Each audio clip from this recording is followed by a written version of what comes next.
네, 지난 1990년대 드라마 모래시계는 온 국민의 귀가까지 앞당길 정도로 열풍이었죠. 당시 현직 검사였던 현 자유한국당 홍준표 대표는 극중 강직한 검사의 모델로 알려졌고요. 모래시계 검사라는 별칭까지 얻었습니다. 그런데 당시 홍준표 검사에게 수사를 받고 4년을 복역한 사업가가 자신의 무죄를 주장하면서 재심을 청구했습니다. 취재 기자와 함께 자세한 얘기 나눠보겠습니다. 나연우 기자 나와 있습니까? 네, 광주입니다. 예, 지난 대선 과정에서도 홍준표 대표가 모래시계 검사가 아니다, 이런 주장이 나오기도 했었는데요. 어쨌든 20여 년 전 홍준표 검사의 수사나 재판이 잘못됐다고 한 사람이 나섰습니다. 자, 여훈환 씨인데요. 어떤 사람인지 먼저 좀 살펴볼까요? 네, 그렇습니다. 이 광주 지역에서 이 컨벤션 등의 사업을 하는 64살 여훈환 씨가 되겠는데요. 여 씨는 지난 1991년 이 광주지방검찰청 강력부 홍준표 검사에게 수사를 받았습니다. 당시 광주 지역 최대 폭력 조직의 두목으로 재판에 넘겨져서 징역 4년을 선고받고 복역했습니다. 이 과정이 1995년 인기 드라마 모래시계로 극화되면서 홍준표 검사는 모래시계 검사로 별명이 붙었습니다. 그런데 여 씨가 어제 오후 광주 고등법원에 재심 청구서를 냈습니다. 당시 홍준표 검사로부터 수사를 받은 지 26년, 형이 확정된 지 23년 만입니다. 여 씨는 재심을 청구하는 데 대해서 이 한 검사의 삐뚤어진 영웅심에 아직도 폭력 조직의 두목이라는 억울한 누명 속에 살고 있다면서 진실이 밝혀지기 원한다고 밝혔습니다. 네, 자, 나연우 기자, 여훈환 씨가 재심이 가능하다고 보는 이유가 있을 텐데요. 재심 청구 사유는 뭡니까? 네, 여훈환 씨가 이 수사를 받을 당시는 이 범죄와의 전쟁이 한창이던 시절이었습니다.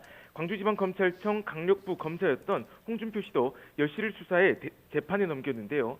당시 재판부는 정작 여 씨에 대해 이 공소 사실은 전부 무죄로 선고했던 것으로 알려졌습니다.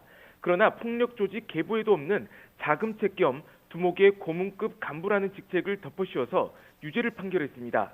여 씨는 자신이 이 유죄가 된 이유에 대해서 조폭 박모 씨의 진술이 결정적이었다고 했습니다. 당시 홍준표 검사는 조폭 박 씨의 진술을 확보하기 위해서 공판 기일 전 증인 신문을 했습니다. 말 그대로 공판 기일 전에 증인인 박 씨를 불러서 알고 있는 사실을 캐내는 건데 문제는 피고인과 변호인 없이 이루어졌다는 겁니다. 당시는 이러한 방식이 허용됐었다가 지난 1996년에 위헌 결정이 내려졌습니다. 이 때문에 여 씨는 자신의 유죄 결정타가 된 조폭 박 씨의 진술이 증거 능력을 잃었다고 보고 있는 겁니다. 네, 그런데 신문 방식에 대한 위헌 판결은 1996년입니다. 그런데 지금 20여 년이 흐르도록 재심 청구를 안 하고 있다가 왜 지금 재심 청구를 하는가? 자, 이 부분에 좀 의문이 드는데 이 부분은 어떻게 봅니까? 네, 어제 취재진이 여훈환 씨와 통화를 하면서 비슷한 취지의 질문을 했는데요. 우선 여 씨는 홍준표 검사로부터 수배를 받을 당시부터 자신의 결백을 주장해 왔습니다. 당시 신문을 봐도 홍준표 검사가 여 씨를 공개 수배한 것을 두고 자신의 무죄와 검찰권 남용, 인권 침해를 주장하기도 했습니다. 여 씨는 약 20여 년 세월 동안 이 재심을 준비한 것으로 알려졌습니다. 1996년에 앞서 언급했던 이 공판 기일 전 피의자 신문제도 일부가 위헌 결정되자 이 재심을 준비한 계기가 됐다고 밝히기도 했습니다. 또 자신이 홍준표 검사와 엮여서 이 고생해온 삶을 책으로 써서 내기도 했습니다. 지난 2014년 이 4월 16일에 출판했는데 이 같은 날 터진 세월호 침몰 참사에 묻혔습니다.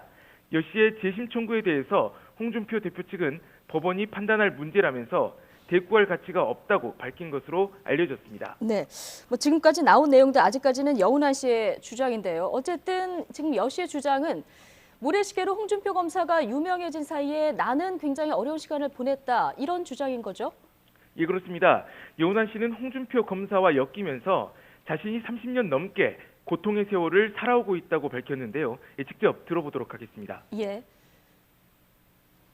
조작된 과거로 날조된 영웅담으로 자기는 모래시계 검사라는 것이 됐어요. 나는 이런 나쁜 선입견을 홍준표가 이런 잘못된 굴레를 나한테 씌워주는 바람에 나는 30년 가까운 세월을 너무나도 힘들게 살아왔고.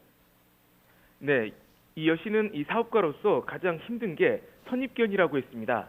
조폭 두목으로 불리는 바람에 공정한 경쟁을 할 수도 없고 사람들이 기피하는 대상이 됐다는 겁니다. 여 씨의 가족들도 조폭 두목 가족이라는 꼬리표 때문에 고생을 해왔다고 토로했습니다.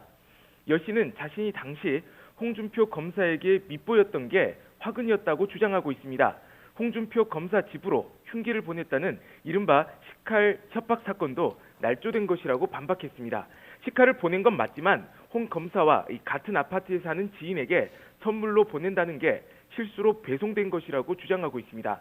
하지만 이를 두고 홍 검사는 조폭이 식칼을 보내서 협박했다는 말로 둔갑했고, 이후 홍 검사는 이 조폭을 맞서 싸운 강직한 모래시계 검사가 됐다는 겁니다.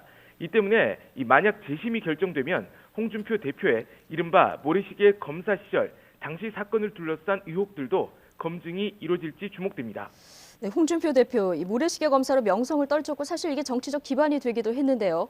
이 홍준표 대표와 25년 만에 반격에 나선 여운환 씨의 대결 어떻게 막을 내릴지는 조금 지켜봐야 될 것 같습니다. 여기까지 듣겠습니다. 나현우 기자였습니다.